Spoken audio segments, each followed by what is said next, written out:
بھائی کو بھائی سے لڑا دیں گی اور دست و گریباں کر دیں گی، اور مسجدوں میں آگ بھڑکتی ہوئی سارے فضا کو اپنی لپیٹ میں لے لے گی، مسجدوں میں لڑائیاں شروع ہو جائیں گی، اور کیا ہوگا؟ ظہرت القینات والمعازف، گانے والیاں محترم ہو جائیں گی، گانے والیاں محترم ہو جائیں گی، جن کی وجہ سے اللہ ناراض ہوا انہیں کوئی جب عزت دی جائے گی۔ گانے والیاں ظاہرت کا دو مطلب ہیں، گانے والیاں عام ہو جائیں گی اور ظاہرت معزز اور محترم ہو جائیں گی۔ والمعازف، اور موسیقی کے آلات گھر گھر ہوں گے، کوئی گھر موسیقی سے بچا ہوا نہ ہوگا، کوئی گھر موسیقی سے بچا ہوا نہ ہوگا۔ وظہرت القینات والمعازف، گانے والیاں معزز، گانے والیاں محترم۔ محفل موسیقی کے کارڈ چھاپے جا رہے ہیں۔ میرے نبی نے کہا تھا وہ کیا دن ہوگا جب تم بھلائیاں مٹانے لگ جاؤ گے، برائیاں پھیلانے لگ جاؤ گے۔ تم آئے تو تھے بھلائی پھیلانے، برائی مٹانے، پر ایک وقت آئے گا تم الٹے ہو جاؤ گے، بھلائی کو مٹانے لگ جاؤ گے، برائی کو پھیلانے لگ جاؤ گے۔ تو آپ نے فرمایا گانے والیاں عام اور گانا گھر گھر۔ یاد رکھو جو قوم موسیقی میں ڈوب جائے انہیں ہلاکت سے کوئی نہیں بچا سکتا۔ مشرق اور مغرب اللہ کی پکڑ میں آنے والے، میں آپ کو بتا رہا ہوں، میں نجومی اور کاہن نہیں ہوں، پر میری زندگی کا کچھ عرصہ اللہ کی کتاب کے ساتھ گزرا ہے۔ میں تمہیں بتا رہا ہوں مشرق اور مغرب پر آنے والا ہے، آنے والا ہے یہ اللہ، وہ اللہ، وہ بے نیاز اور صمد اللہ، حیاؤں والا اللہ، کفر کو مہلت دیتا آیا، شرک کو مہلت دیتا آیا، بت پرستی کو مہلت دیتا آیا۔ نہیں مہلت دی تو بے حیائی کو نہیں دی۔ جب قومیں بے حیا ہوئیں اور ناچ گانا عزت بن گیا، زنا فیشن بن گیا، عورتیں کپڑوں سے باہر آ گئیں، مرد آوارہ ہو گئے، تو پھر اللہ نے زمین کو ہلایا۔ اللہ نے بے حیاؤں کو مہلت ہمیشہ تھوڑی دی ہے۔ مشرق اور مغرب کے سر سے حیا کی چادر اتر چکی ہے، ان کی تو اتر گئی تھی، وہ ہماری بھی اتارنے کے چکر میں ہیں، ان کی تو اتر گئی تھی، وہ ہماری بھی اتارنے کے چکر میں ہیں۔ اور جس دن اللہ کا نظام چلے گا پھر اسے کوئی روک سکتا ہے؟ أَأَمِنْتُمْ مَنْ فِي السَّمَاءِ أَنْ يَخْسِفَ بِكُمُ الْأَرْضَ فَإِذَا هِيَ تَمُورُ، تمہیں کھڑوں کو زمین میں دھنسا دوں، اپنے اللہ کو روک لو گے؟ آمنتم من فی السماء ان یرسل علیکم حاصبا فستعلمون کیف نذیر، تمہارے اوپر پتھر برسا دوں تو اپنے رب کو روک لو گے؟ وَلَقَدْ كَذَّبَ الَّذِينَ مِن قَبْلِهِمْ فَكَيْفَ كَانَ نَكِيرٌ، تم سے پہلوں نے جھٹلایا، تیرے رب نے پکڑ کے دکھایا، کچھ تو عبرت کی نظر سے دیکھو۔ مہنجو داڑو چلو بہت دور ہے، ٹیکسلا کیوں نہیں چلے جاتے ہو؟ یہ گندھارا کی تہذیب پہ کیوں نہیں کھڑے ہو کہ تم غور کرتے ہو؟ ان کے ٹوٹے مکان، ان کی دفن شدہ تہذیبیں اور ان کے ویران حویلیاں، مہنجو داڑو کی تہذیب، ہڑپا کی تہذیب، یہ تو میرے دیش کے اندر ہے، مجھے باہر نہیں جانا پڑے گا، مجھے روم کے کھنڈر دیکھنے کے لیے اٹلی جانے کی ضرورت نہیں ہے، اردن جانے کی، ترکی جانے کی ضرورت نہیں ہے، یہی کھنڈر بتا رہے ہیں۔ میں بھی کبھی کسی کا سر پر غرور تھا۔ یہ اللہ نے تہذیبوں کو کھنڈر کب بنایا؟ جب نافرمان ہوئے۔ لوط علیہ السلام کی قوم بے حیا تھی، ان کے کفر کا الزام سارے قرآن میں ایک دفعہ لگا ہے ان پر۔ جب بھی نبی کہتا تھا تم غلطی کرتے ہو تو اور انبیاء ان پر کفر کا تم کیوں اللہ کا انکار کرتے ہو، تم کیوں اللہ کا انکار کرتے ہو؟ لوط علیہ السلام کو لوط علیہ السلام نے، اللہ نے صرف ایک دفعہ کہا کہ یہ کفر کرتے ہیں، باقی ہر دفعہ جتنی دفعہ اللہ نے ان پر لعنت کی تو کہا تم کیسے بے حیا ہو، یہ تم کیا کام کرتے ہو، تم کیسے بے حیا ہو، تم مردوں سے شہوت پوری کرتے ہو۔ ما سبقکم بہا من احد من العالمین، اس ظالموں تم سے پہلے یہ گندا کام کسی نے نہیں کیا، یہ تم کیا کر رہے ہو؟ جب دھرتی پر یہ کام لوط علیہ السلام کی قوم کا عمل جب دو آدمی کرتے ہیں تو اس جگہ کے فرشتے اٹھ کر اوپر چلے جاتے ہیں کہ ابھی اللہ نے زمین کو ہلایا اور ابھی ہلایا اور ابھی عذاب آیا اور ابھی عذاب آیا. تو لوط علیہ السلام کی قوم پہ اللہ نے 4 عذاب پھینکے ہیں کٹھے. اور 5واں زلزلہ. پہلے آیا زلزلہ، پھر آئی فرشتے کی چیخ، پھر اوپر پڑی پتھروں کی بارش، پھر ان کے چہرے، ان کی آنکھیں گئی دھسا دی گئیں، اور پھر ان کو اللہ نے یوں اٹھایا اور پلٹا کے یوں مارا. فجعلنا عالیہا سافلہا وامطرنا علیہا حجارۃ من سجیل منضود مسومۃ عند ربک وما ہی من الظالمین ببعید. عجیب بات بتاؤں، پتھروں پہ نام لکھے تھے، یہ پتھر فلاں خبیث کے سر پہ پڑے گا، یہ فلاں بدبخت کے سر پر پڑے گا. لوط علیہ السلام کی بیوی ایمان نہیں لائی تو اللہ تعالیٰ کے فرشتوں نے کہہ دیا تو بچ جائے گا، تیری بیوی کے سر پہ پڑے گا پتھر.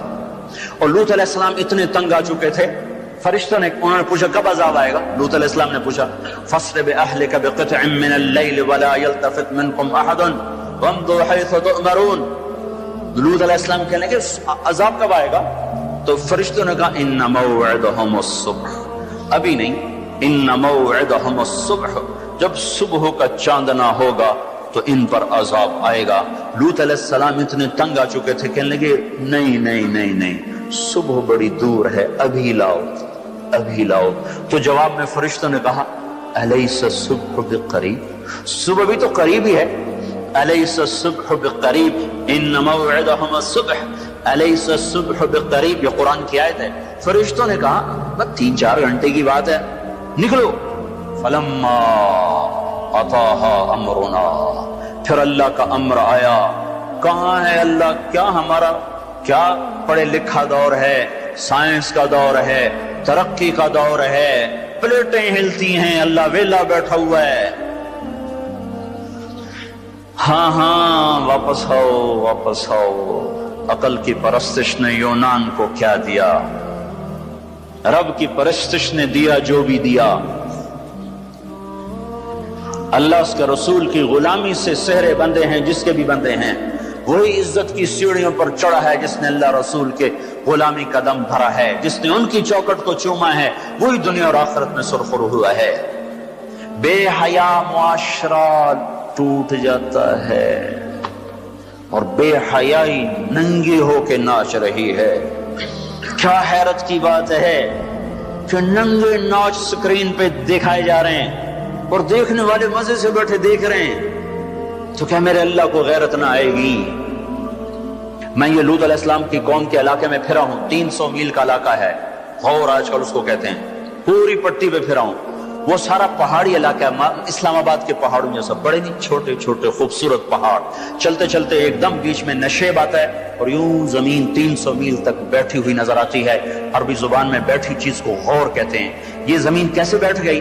جب لوط علیہ السلام کی بستی کو اٹھایا اور اٹھا کر اوپر سے زمین پر مارا تو وزنی چیز جب زمین پر گرتی ہے تو دائیں بائیں زمین نیچے بیٹھ جاتی ہے. اس طاقت سے وہ بستی زمین پر گری کہ 300 میل تک ساری زمین بیٹھ گئی. تو لوط علیہ السلام صبح نکلنا تھا کہ پہلے زلزلہ آیا، پھر فرشتے کی چیخ آئی، پھر پتھر برسنے لگے، چیخ و پکار.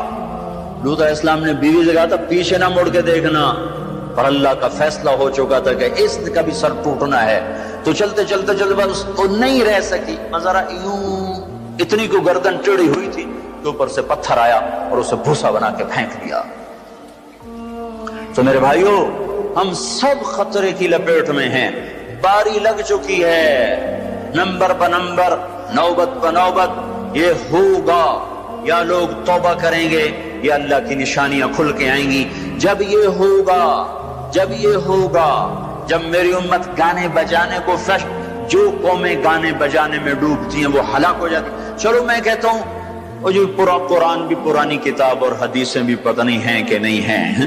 کتنا ایک طبقہ ہے جاہلوں کا جو یہ بھی کہتا ہے وہ اقبال کو تم مان لو تمہارا شاعر مشرق ہے، حکیم الامت کا لقب پایا ہے۔ 1996 میں انڈونیشیا جماعت میں گیا تھا تو وہاں کا جنرل حبیبی تھا مسلمانوں کا لیڈر، اس سے ملاقات پر اس نے کہا کہ آپ کے شاعر اقبال کی پوئٹری کو ہم نے اپنی زبان میں ٹرانسلیٹ کر کے اپنے نوجوانوں میں جذبہ پیدا کیا۔ میں نے کہا ہماری قوم تو اس کی قدر نہ کر سکی، 100 سمندر پار کی قوم اس کی شاعری سے انقلاب لے آئے، اور انہیں گانوں سے ہی فرصت کوئی نہیں۔ تو اقبال نے کیا کہا تھا؟ تجھ کو بتاتا ہوں کہ تقدیر امم کیا ہے، تمہیں بتاؤں میں قوموں کے عروج و زوال کی کہانی، شمشیر و ثنا اول طاؤس و رباب آخر۔ جب وہ اٹھتی ہیں عزت کے زینوں پر تو نیزوں کی کھڑکھڑاہٹ اور تیروں کی سنسناہٹ اور تلواروں کی جھنکار ان کا نغمہ ہوتا ہے، اور جب وہ ذلت کے گڑھوں میں گرتی ہیں اور پستیوں میں گرتی ہیں تو پھر تانسین ان کا بڑا آدمی بن جاتا ہے، پھر تانسین کے قصیدے پڑھے جاتے ہیں، پھر گلوکاروں کو فنکار بنایا جاتا ہے، پھر ناچنے والیوں کو فنکارہ بنایا جاتا ہے۔ ہائے ہائے ہائے ہائے، 6 لاکھ کو کیا جواب دو گے؟ پاکستان کے عوام کے کو 3 ہستیوں کا سامنا ہے، ساری دنیا کو 2 کا سامنا، ایک اللہ کا ایک اس کے رسول کا، پاکستان والوں کو 3 کا سامنا ہے، ایک اللہ کا، ایک اس کے رسول کا، اور ایک ان 6 لاکھ کا جن کی ہڈیوں پر اس ملک کو تعمیر کیا گیا۔ وہ معصوم بچے جو درختوں سے لٹکا کر سینے کے پار کیل کر دیے گئے، وہ عزت مآب بیٹیاں جو خاک و خون میں لوٹا دی گئیں، وہ نوجوان اور بوڑھے جن کی لاشوں سے ٹرینیں بھر بھر کر لاہور کے اسٹیشن پر آتی تھیں۔ ہاں، میں تو مہاجر نہیں ہوں، لوکل آدمی ہوں، لوکل ذمہ دار کا بیٹا ہوں۔ میرے ابا کا ایک مہاجر دوست تھا، اس کی ایک دفعہ وہ کہانی سنا رہا تھا میرے باپ کو، میں بیٹھا سن رہا تھا۔ ہمارے ڈیرے پر جالندھر سے بھاگا کہ میاں صاحب سارا ہی خاندان کٹوا کے نکلا۔ کیا خیال ہے؟ یہ 6 لاکھ تو ایسے پڑا ہے، اس سے زیادہ ہی ہوگا، یہ تمہارے گریبان پکڑیں گے، اسی لیے بنایا تھا ملک کے جگہ جگہ زنا کے اڈے کھل جائیں، شراب بکے، ناچ گانے کی محفلیں ہوں، ہمارے خون کی یہی قیمت ہے۔ ہائے، انسان ظالم ہے، بھول جاتا ہے۔ 50 کی دہائی میں پیدا ہونے والوں نے ان نوحوں کی تھوڑی بہت صدا باز گشت سنی ہوئی ہے۔ تمہیں کیا خبر کتنی جوانیاں رل گئیں، کتنی ماؤں، کتنی مائیں، کتنے بیٹے، کتنے باپ، کتنی بہنیں، کتنے سہاگ، کتنی جوانیاں اس بھٹی میں جل کے گل کے راکھ ہوئیں، پھر اس خطے کو وجود ملا۔ کہنے کہ میں رات کو چلتا تھا، دن کو چھپتا تھا کماد کے کھیت میں، پیچھے سکھ، آگے منزل کا پتہ کوئی نہیں کدھر جانا ہے۔ رخ لاہور کا تھا، پہنچ گیا دریائے ستلج۔ اس وقت ستلج زندہ تھا، اپنی روانیوں کے ساتھ بہتا تھا، ایسے سویا ہوا ستلج نہ تھا۔ اب آگے ستلج، پیچھے سکھ، یا کرپان پڑے یا پانی، 2 میں سے ایک ضرور ہے، یا اگر آگے موت یا پیچھے موت۔ یا میرے جی میں آیا سکھوں کے ہاتھوں مرنے سے بہتر ہے پانی میں مر جاؤں۔ تیرنا نہیں آتا تھا کہ میں نے ایک لکڑی اٹھائی، اس کو آسرا بنایا، میں نے کہا مولا زندگی ہے تو پار لگا دے، تیرنا مجھے آتا نہیں۔ کہ میں اس لکڑی پہ بیٹھا اور ایسے ہی پانی کو ہٹاتا ہوا تھوڑا تھوڑا آگے بڑھا۔ جب ذرا سا میں بیچ گیا ہوں تو میں نے کیا دیکھا کہ سارا دریائے ستلج لاشوں سے بھر کے بہ رہا تھا۔ ان کو پانی نے کفن دیا، انہیں ستلج کی مچھلیوں نے قبر دی۔ یہ تم سے پوچھیں گے، بددانتوں سے پوچھیں گے، ظالموں سے پوچھیں گے، ان ناچنے والوں سے پوچھیں گے، اور یہ ناچ کی محفلیں سجانے والوں سے پوچھیں گے ہماری ہڈیوں کی کیا قیمت ہے، ہمارے خون کی کیا قیمت ہے۔ کاش تم اپنی تاریخ ہی پڑھ لیتے۔ تاریخ اسلام چھوڑ دو، لمبا موضوع ہے، تاریخ پاکستان پڑھ لو، اور نہیں تو نسیم حجازی مرحوم کی خاک و خون پڑھ لو۔ میں نے اسکول لائف میں خاک و خون پڑی تھی، 1 مہینہ میں روتا رہا تھا۔ میرا ایک بھانجا تھا، اس نے حفظ کیا، داڑھی منڈا دی، مجھے بڑا غم کہ یہ اس نے ظالم نے کیا ظلم کیا۔ اس نے کہیں خاک و خون پڑی، اس نے ایسی توبہ کی، داڑھی بھی رکھ لی، پتلون بھی چھوڑ دی۔ اپنی تاریخ کو بھلا دینے والی قومیں بے نشاں ہو جاتی ہیں۔ وہ قافلہ ہوتا ہے پر جس کی کوئی منزل نہ رہے، وہ راہی ہوتے ہیں جنہیں راستوں کی سمت کا کچھ پتہ نہیں رہتا۔ کھانا پینا یہ زندگی ہے، ہم کسی کام کے لیے آئے ہیں۔ اور کیا ہوگا؟ وَلُبِسَ الْحَرِيرُ، مرد ریشم پہنیں گے۔ اور کیا ہوگا؟ وَشُرِبَتِ الْخُمُورُ، شراب پی جائے گی۔ اور کیا ہوگا؟ وَلَعَنَ آخِرُ هَذِهِ الْأُمَّةِ أَوَّلَهَا، اس امت کے آج کے لوگ پہلے لوگوں کو گالیاں بکیں گے، دیوانہ کہیں گے۔ اونٹوں کے لوگ تھے، پتھروں کے لوگ تھے، خچروں کے لوگ تھے، کھوتوں کے لوگ تھے، ہم راکٹ والے، ہم راکٹ والے۔ اور تمہارا نبی گدھے پہ سوار رہا ہے۔ سواری عزت کی چیز ہوتی تو میرے نبی کو اللہ رات ہر وقت حاضر کرتا۔ اللہ کے نبی کے 2 گدھے تھے، ایک کا نام عفیر تھا، ایک کا نام یعفور تھا۔ اب کبھی اس پہ سوار ہوتے، کبھی اس پہ سوار ہوتے۔ پھر آپ نے خچر پر بھی سواری کی ہے، ایک کا نام دلدل تھا، ایک کا نام فضہ تھا۔ پھر آپ نے اونٹنی پر بھی سواری کی ہے، ایک کا نام عصبہ تھا، ایک کا نام شہبہ تھا، ایک کا نام جدعا تھا، ایک کا نام قصوا تھا۔ پھر آپ نے ایک اونٹ پر بھی سواری کی ہے، اس کا نام عسکر تھا۔ پھر آپ نے امت کے مالداروں کو بھی گنجائش دے دی۔ آپ نے گھوڑوں پر بھی سواری کی ہے، وہ چھوٹے موٹے گھوڑے بڑے عالی شان۔ ایک گھوڑے کا نام ورد تھا، ایک کا نام یعصوب تھا، ایک کا نام یعبوب تھا، ایک کا نام مرتجل تھا، ایک کا نام سکب تھا، ایک کا نام سبحہ تھا، ایک کا نام لزاز تھا، ایک کا نام طراز تھا۔ یہ سارے حسین گھوڑے تھے جن پر آپ نے کبھی کبھی سواری فرمائی کہ اگر میری امت کا کوئی مالدار اچھی سواری رکھنا چاہے تو میں گنجائش دیتا جاؤں کہ میں صرف غریبوں کا نبی نہیں ہوں، مالداروں کا بھی نبی ہوں۔ یہ جب سب کچھ ہوگا، میں ساری کو ایک دفعہ دوبارہ دہراتا ہوں، عزت تو خزل فی ادولا، جب حکومت کے کارندے بددیانت ہو جائیں گے، خزانہ خود لوٹ لیں گے، والامانت مغنما، عوام بھی بددیانت ہو جائیں گے، امانت کھا جائیں گے، والزکاۃ مغرما، زکات دینے والے زکات دینا چھوڑ دیں گے، وتعلم لغیر الدین، علم دین دنیا کمانے کے لیے ہوگا، واطاع الرجل زوجتہ، لوگ بیویوں کے فرما بردار، واقع امہ، ماؤں کے نافرمان، وادنا صدیقہ، دوست کا استقبال، واقصى اباہ، باپ کو ذلیل و خوار کریں گے، وصاد القبیلۃ فاسقہم، قبیلے کا سردار فاسق، وکان رئیس القوم ارذلہم، حکومت نااہل انسانوں کے ہاتھ میں، وَأُكْرِمَ الرَّجُلُ مَخَافَةَ شَرِّهِ، ایک دوسرے کو سلام کریں گے بیچ میں نفرتیں چھپا کر، اور وارتفعت الاصوات فی المساجد، اور مسجدوں میں لڑائیاں شروع ہو جائیں گی، وظہرت القینات والمعازف، گانا بجانا عام ہوگا، گانے والیاں محترم ہوں گی، وَلُبِسَ الْحَرِيرُ، اور ریشم پہنا جائے گا، وَشُرْبَتُ الْخُمُورُ، اور شراب پی جائے گی، وَلَعَنَ آخِرُ هَذِهِ الْأُمَّةِ أَوَّلَهَا، آج کے لوگ پچھلے لوگوں کو برا بھلا کہیں گے۔ جب یہ سب کچھ ہوگا تو پھر کچھ اور بھی ہوگا۔ وہ کیا ہوگا؟ فَلْيَرْتَكِبُوا عِنْدَ ذَلِكَ رِيحًا حَمْرَاءَ وَزَلْزَلَةً وَخَسْفًا وَقَذْفًا وَآيَاتٍ مُتَتَابِعَاتٍ، تو پھر میری امت انتظار کرے، ان پر ہوائیں پاگل بن کے جھپٹیں گی، ہواؤں کا رنگ سرخ ہو جائے گا، زمین زلزلوں پہ آ جائے گی، زمین میں دھنسا دیے جائیں گے، پتھر برسا دیے جائیں گے، اور اوپر نیچے عذاب کے دہانے کھل جائیں گے۔ جب تک توبہ نہ ہوگی یہ راستہ بند نہ ہوگا، یہ پکڑ بند نہ ہوگی۔ میرے بھائیوں، آپ سب کی میں منت کرتا ہوں، ہاتھ جوڑتا ہوں، اور اعتکاف والوں کا شکر گزار ہوں کہ انہوں نے اللہ کے غصے کو ٹھنڈا کرنے والا کام کیا۔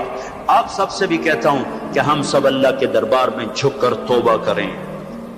یہ توبہ کا وقت ہے، یوم دعا منانے کی چیز نہیں ہے، اور یہ رونے کی چیز ہے، رو کہ وہ روٹھا ہوا ہے، اور اسے منانا سب سے آسان ہے، سب سے آسان ہے۔ میرے ایک بزرگ مجھ سے ناراض ہو گئے، ڈیرے میں، بھرے ڈیرے میں 1 گھنٹہ میں زمین پر بیٹھ کے ان کی منتیں کرتا رہا، زمین پر وہ چارپائی پر نوکر کھڑے ہوئے، رشتہ دار کھڑے ہوئے، اور میں معافی مانگ رہا ہوں کہ میں نہیں کرنا ہے، مینوں پتا ہے تو بڑا بڑا مولوی ہے، میں تینوں معاف نہیں کرنا۔ 1 گھنٹہ منتیں کروا کر پھر معاف کیا، خون کا قریبی رشتہ۔ اور میرا اللہ کیسا ہے؟ میرا اللہ کیسا ہے؟ اے ہے یا ابن آدم لو بلغت ذنوبك عنان السماء ثم استغفرتنی غفرت لك ولا ابالی۔ میرا بندہ حوصلے نکال لے گناہ کرنے کے، اتنے کر کے اسلام آباد کو نہ بھر، اتنے کر کے پاکستان کو نہ بھر، ہند و سندھ کو نہ بھر، 7 زمینوں کو بھر دے، پھر تہ بتہ گناہوں کو رکھتا جا اور خلاؤں کو بھر دے، چاند تاروں کی روشنی چھین لے، سورج کو کالا کر دے اپنے گناہوں سے، اور اپنے گناہوں کو میرے آسمان کی چھت کے ساتھ آ کر پھنسا دے۔ اتنے گناہ کرنے کے بعد تو نے 1 دفعہ اگر کہہ دیا یا اللہ معاف کر دے تو میں سارے معاف کر دوں گا، ولا ابالی، کوئی ہے مجھے پوچھنے والا؟ مجھے کوئی پوچھ سکتا ہے کہ کیوں معاف کیا؟ مجھے کوئی پرواہ نہیں ہے۔ تم توبہ کرنے والے بنو، مجھے معاف کرنے میں دیکھو گے کوئی دیر نہ لگے گی۔ من تقرب الی تلقیتہ من بعید، ساری زندگی کٹ گئی عشق بتا میں، مومن سے چوک ہو گئی، یا ویسے شاعری کی ترنگ میں کہہ دیا آخر عمر میں کیا خاک مسلمان ہوں گے، آخر عمر تو بہت زیادہ ہے، آخری سانس میں بھی توبہ کر لے تو اللہ گلے سے لگا لے۔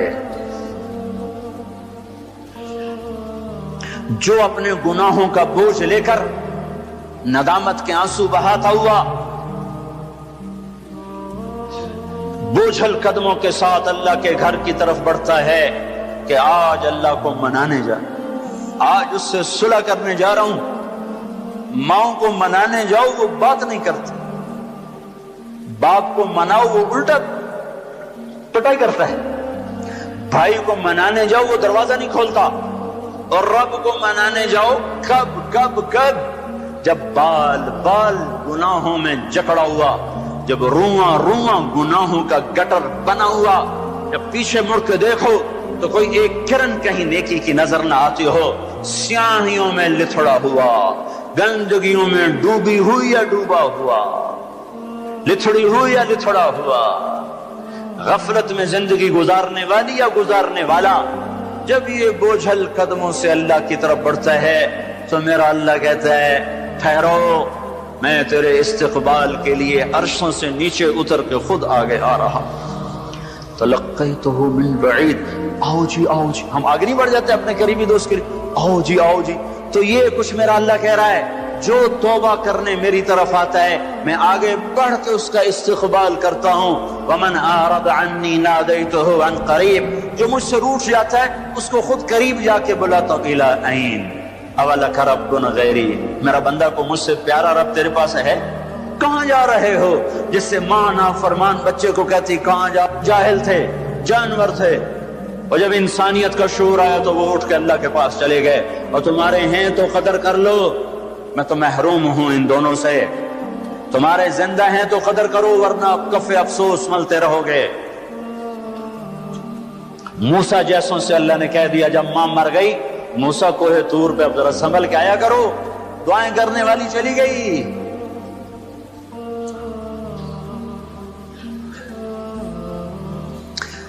ہائے، تو میرا اللہ کیا کہتا ہے؟ آؤ میں تیرا استقبال کرتا ہوں، آ جا۔ میرا بندہ کہاں جا رہا ہے؟ فَأَيْنَ تَذْهَبُونَ یا ایہا الانسان ما غرک بربک الکریم۔ کاش اس آیت کے اندر کا شہد میں آپ کو نکال کے دکھا سکتا، اس کے اندر میں اللہ کی محبت میں آپ کو دکھا سکتا کہ اللہ کیسے پکار رہا ہے، یا ایہا الانسان، او میرا بندہ، او میری بندی، کہاں جا رہے ہو؟ ما غرک بربک الکریم۔ اور کبھی رب بھی ظالم ہو سکتا ہے، تیری ماں تجھ پہ ظلم کر سکتی ہے، عین ممکن ہے کہ مائیں ظالم ہوں۔ خیزوران نے اپنا سگا بیٹا قتل کر دیا، ہارون رشید کی ماں خیزوران، مہدی کی بیوی، ہادی ہارون کی ماں مہدی کے مزاج پہ سوار تھی. مہدی اس کے پیچھے بھی جیسے نور جہاں جہانگیر پہ چھا گئی، خیزران مہدی پہ چھا گئی. جب وہ مر گیا تو ہادی خلیفہ بنا. انہوں نے کہا اماں اب گھر کے اندر بیٹھنا، باہر نہیں آنا، چار دیواری میں تیرا ہر حکم چلے گا، حکومت کے معاملات میں دخل نہیں دینا. رات سوتے کو ماں نے مروا دیا. مائیں تو یہ ظلم کرتی چلی آئی ہیں، پر تیرا رب ہرگز ہرگز ہرگز ہرگز ہرگز کبھی ظلم نہیں کر سکتا، کبھی ظلم نہیں کر سکتا، کبھی ظلم نہیں کر سکتا. یہ بچے کیوں مر گئے؟ یہ معصوم کیوں مر گئے؟ یہ پتھر کیوں ہل گئے؟ یا غریب لوگ تھے ان کو کیوں پکڑ لیا؟ اور مت کرو یہ باتیں، مت کرو یہ باتیں، ان سے توبہ کرو، توبہ کرو، توبہ کرو. میرے اللہ سے زیادہ مہربان کوئی نہیں ہے. جنت کوئی مفت کا سودا ہے. وَلَنَبْلُوَنَّكُمْ بِشَيْءٍ، میں نے تمہیں آزمانا ہے دکھ دے کر بھی، سکھ دے کر بھی. وَنَبْلُوكُمْ بِالشَّرِّ وَالْخَيْرِ فِتْنَةً، میں نے تمہیں آزمانا ہے راحت دے کر بھی، مصیبت دے کر بھی. مَا أَصَابَكُم مِّن مُّصِيبَةٍ فَبِمَا كَسَبَتْ أَيْدِيكُمْ، جو تم پر مصیبت آئی ہے تمہارے ہاتھوں کی کمائی ہے. یہاں عذاب کی طرف اشارہ ہے، یہاں عذاب کو بتایا جا رہا ہے. ما اصابکم من مصیبت فباذن اللہ، تم پر جو مصیبت آئی ہے اللہ کے امر سے آئی ہے. یہاں امتحان کی طرف اشارہ ہے. سنو دو آیات آپ کو بتا رہا ہوں، دونوں کا مصداق الگ ہے. ما اصابکم من مصیبت فبما کسبت ایدیکم، تم پہ جو دکھ تکلیف آیا ہے تمہارے گناہوں کا نتیجہ ہے. ما اصابکم من مصیبت فباذن اللہ، تم پر جو مصیبت آئی ہے اللہ کی اجازت سے آئی ہے. یہ باذن اللہ، بما کسبت ایدیکم، بما کسبت ایدیکم پر جب زمین آسمان ہلتے ہیں تو اللہ کا عذاب ہوتا ہے، اور باذن اللہ پر جب زمین آسمان ہلتے ہیں تو اللہ کا امتحان ہوتا ہے. اچھا چلو ان پر یہ تو گناہگار بھی ہوں گے، کون سے معصوم تھے، گناہگار بھی ہوں گے. اللہ تعالیٰ ایک حدیث میں آتا ہے اللہ اپنے بندے کے لیے جنت میں ایک مقام طے کرتا ہے، وہ اپنے عمل سے پہنچ نہیں پاتا تو اللہ اس کو مصیبت ڈال کے اس کو وہ مقام عطا فرما دیتا ہے. اور اللہ تعالیٰ جنت میں جب مصیبت زدہ لوگوں کو بلائے گا، مصیبت والے آ جاؤ، اعلان ہوگا 8 اکتوبر کے زلزلے والے آ جاؤ. جب اللہ ان کو جنت کے درجات دے گا تو جو لوگ عافیت میں رہے ہوں گے وہ کہیں گے ہائے کاش دنیا میں ہمارے گوشت کینچیوں سے کاٹے جاتے اور ہمیں بھی یہ رتبہ مل جاتا. کینچی کیوں کہا، تلوار کیوں نہیں کہا، خنجر کیوں نہیں کہا؟ کہ تلوار اور خنجر کام تیزی سے دکھا جاتے ہیں، کینچی تو کپڑا کاٹنے کے لیے ہے، بوٹی کاٹنے کو تو نہیں ہے. اس بات کی طرف اشارہ ہے کہ کینچیوں سے ہمیں کاٹتے، رگ رگ ہماری پھڑکتی اور دکھتی اور ہم ہائے ہائے کرتے مرتے، پر اگر ہمیں یہ مل جاتا تو ہمیں کوئی نقصان نہ تھا. تو اللہ اچھوں کو بھی آزماتا ہے، بروں کو بھی. آزمائش کے بعد لوگوں میں کفر بڑھے تو عذاب کی نشانی ہے، آزمائش کے بعد لوگوں میں توبہ آئے تو یہ اللہ پاک کے امتحان کی نشانی ہے. اللہ تعالیٰ نے پہاڑ ہلائے، چلو ان میں قصوروار بھی تھے، بے نمازی بھی ہوں گے اور دوسرے کاموں والے بھی ہوں گے. امام حسین نے کیا قصور کیا تھا جو سینہ چھید دیا گیا؟ کیا قصور کیا تھا امام حسین نے؟ وہ سینہ جس کو یعنی حسن حسین وہ ہستیاں ہیں جن کی بوٹی بوٹی پر اللہ کے نبی نے بوسے لی، ایسے چوما یہاں تک چوما، صرف سر اور ماتھا نہیں چوما. کیا قصور کیا تھا امام حسین نے؟ یہ کیا عذاب آیا؟ نعوذ باللہ، میں آج کے ذہن کی ترجمانی کر رہا ہوں. اللہ کے نبی گلی میں گزرے، بچے کھیل رہے، امام حسین بھی کھیل رہے، تو آپ نے کہا پکڑو بھائی حسین کو، جیسے بڑا آدمی چھوٹے کے پیچھے بھاگتا ہے، پکڑو بھائی پکڑو. تو آگے امام حسین بھاگے ادھر گئے، تو آپ آگے سے آ گئے، پکڑو بھائی پکڑو، تو وہ ادھر چلے گئے. پھر آپ آگے سے آئے، پکڑو بھائی پکڑو. اب وہ جیسے بچہ یوں سمجھتا ہے میں بڑا دلیر ہوں، میرا پیو مینوں نپے نہیں سکتا، میں کیڈا بڑا ایتھلیٹ بن گیا. تو وہ یہی کچھ امام حسین کر رہے تھے، کبھی ادھر ہوتے کبھی ادھر ہوتے، ہمارے نبی کبھی آگے ہوتے کبھی پیچھے ہوتے، یہاں تک کہ ان کو ایسے پکڑ کے اٹھایا اور ان کے ہونٹوں اور ماتھے کو چوما اور فرمایا حسین مجھ سے ہے، میں اس سے. اب اس کو کیوں سین، ہائے ہائے کیا تیر لگے ہیں، کیا تیر لگے ہیں، کیا تیر لگے ہیں. ادھر آ ستم در ہنر آزما،